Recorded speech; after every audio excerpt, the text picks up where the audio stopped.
What it do, Kane's family? So I've been trying to drop this video since the SMU game.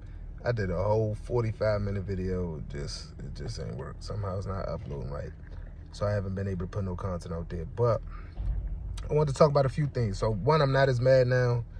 The game been over 3-4 days, so I'm not as mad. Saturday, I was livid. I was hot. I was pissed.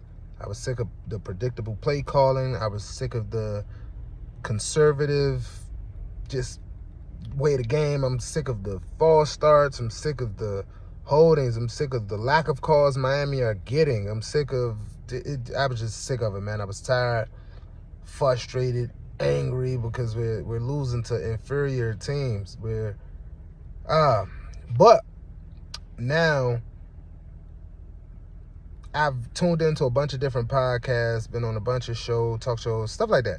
And we were talking about the Canes, and it's something good that I'm seeing right now on the outside. I'm not sure what's going on Green Tree, but right now it's as if most, if not all of the fans are on the same page. Usually when things aren't going right, you're hearing fire this person, this, that, and the third. Like, you're hearing all these different things. Some things outlandish, and there's still things out right now that's outlandish, but one of the main things you're hearing is Miami is playing not to lose. Like, you're hearing all the fans say that. Like, we know we have the talent. We know that. Like, that's there. We're recruiting better than we recruited in a long time. But what we're saying is just play.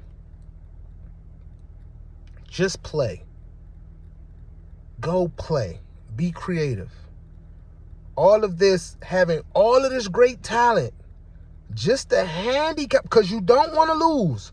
You don't want to make any mistakes. You're actually hurting yourself more.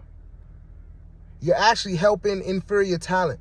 Right now, if you look at Indiana, they are blowing teams out that shouldn't be on the field with them. They're giving you no hope. Before you look up, it's 21-0. You got to scrap your entire game plan and now play at the speed they want you to play at, because now you have to catch up to them.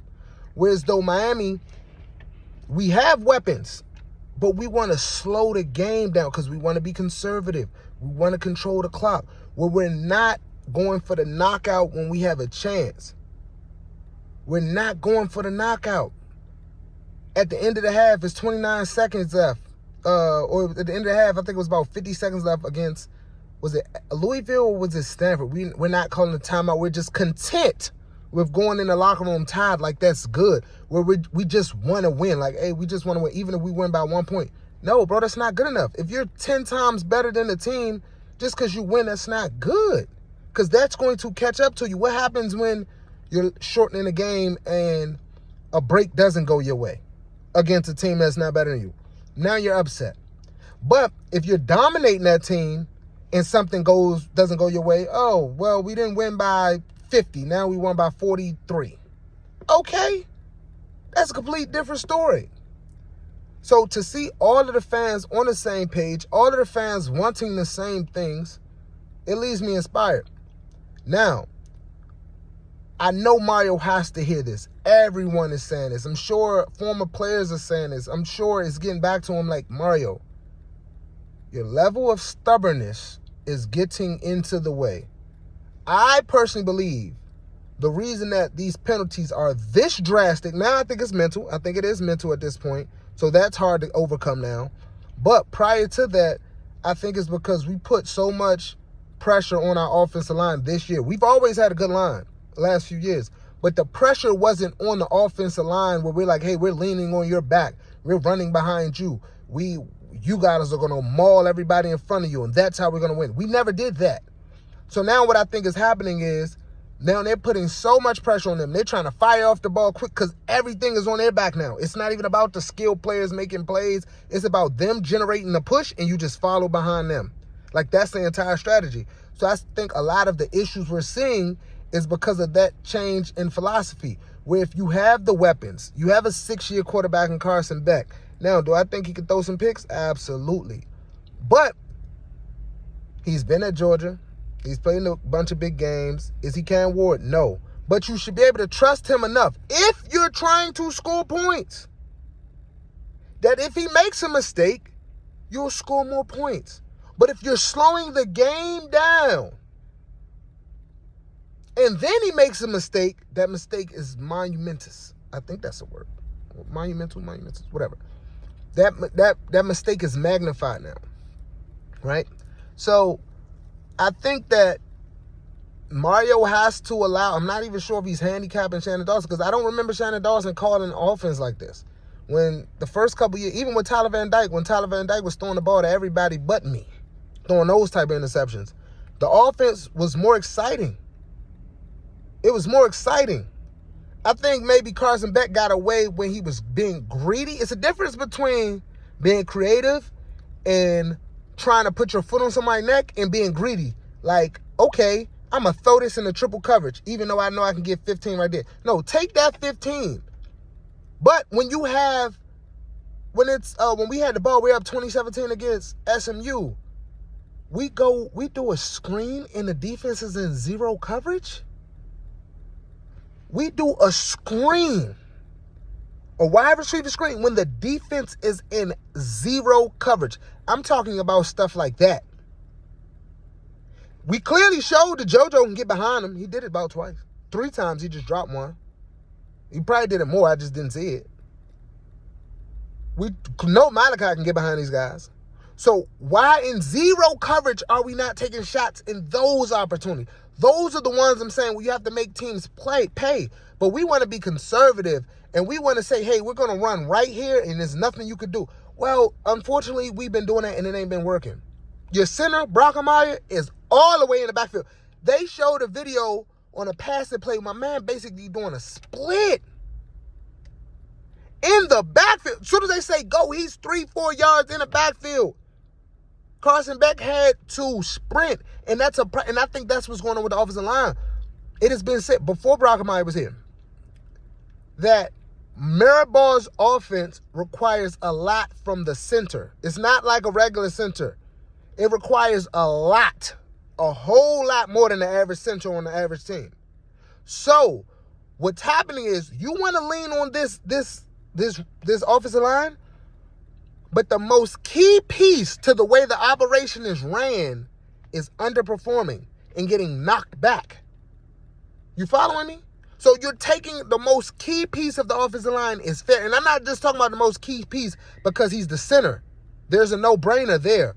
But according to Mirabaugh's philosophy, it's not that they're just the center. It's the assignments that the center has to do. It's all of the control, knowing what this is, doing all that, having to move all the way over here, move all. It's so much that the center is responsible for in Mirabaugh's scheme that when you have your center, who's the weakest link on your offense right now, that is a ripple effect. That's a domino effect, which is not the end of the world if you make adjustments to that. If you see that there's a problem and you say, okay, we need to go to plan B, it's not as much of a problem. But the problem is, if it's a problem and you keep hitting your head on the wall saying we just need to execute better, it's in acting as if it isn't a problem, now you see results like this.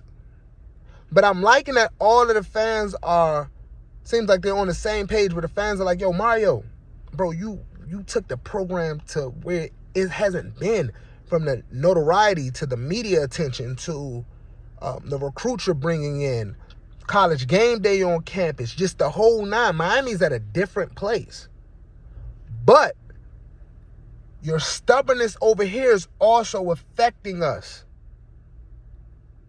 The things over there on the right side is what you may be great at. Those are your gifts, which is fine. We all have gifts, and we all have what's called blind spots.